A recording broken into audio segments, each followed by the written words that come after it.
What about the man whose lack of education forces him to accept only such opportunities as are available to common laborers who work with their hands? Would you say that this man has an equal opportunity with those who have educated themselves? I'm very glad you asked that question because I wish to set you right on a common mistake that people make in connection with this question of education. First, let me explain that the word educate means something entirely different from that which many believe it to mean. An educated man is one who has taken possession of his own mind and has so developed it through organized thought that it aids him efficiently in the solution of his daily problems in the business of living. Some people believe that education consists of the acquisition of knowledge, but in a truer sense, it means that one has learned how to use knowledge. I know many men who are walking encyclopedias of knowledge but make such poor use of it that they cannot earn a living. Another mistake that many people make is that of believing that schooling and education are synonymous terms. Schooling may enable a man to acquire much knowledge and assemble useful facts. But schooling alone does not necessarily make a man educated. Education is self-acquired, and it comes through development and use of the mind, and in no other way. Take Thomas A. Edison, for example. His entire schooling was a little more than 3 months, and it was not the most efficient of schooling at that. His real schooling came from the great school of experience, from which he learned how to take possession of his own mind and to use it. Through this use, he became one of the best educated men of our times. Such technical knowledge as he needed in the business of inventing, he acquired from other men through application of the mastermind principle.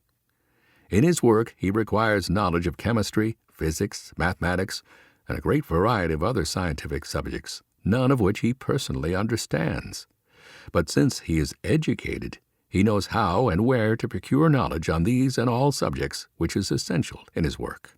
So, disabuse your mind of the belief that knowledge of itself is education. The man who knows where and how to procure the knowledge he needs when he needs it is much more a man of education than the man who has the knowledge but does not know what to do with it. Now, there is another angle in connection with this old time-worn alibi through which men explain away their failure by claiming they have had no opportunity to acquire education. It is the fact that schooling is free in this country, and it is so abundantly provided that any man can go to school at night if he really wishes to do so. We also have correspondence schools through which men may acquire knowledge in almost any subject and for a very small price. I have but little patience with those who claim that they have not succeeded because they lacked schooling, because I know that any man who really wants schooling can acquire it. The fallacy of this no schooling alibi in most instances is that it is used as an apology for plain laziness or lack of ambition. I had but little schooling, and I began my career on exactly the same basis that any other working man begins. I had no pull, no extra favors, no rich uncle to help me along, and no one to inspire me to promote myself into a more favorable economic status in life. The idea of doing so was entirely my own. Moreover, I found the task to be comparatively easy. It consisted mainly of my taking possession of my own mind and using it with definiteness of purpose. I did not like poverty, therefore I refused to remain under it. My own mental attitude on this subject was the determining factor that helped me force poverty to give place to riches.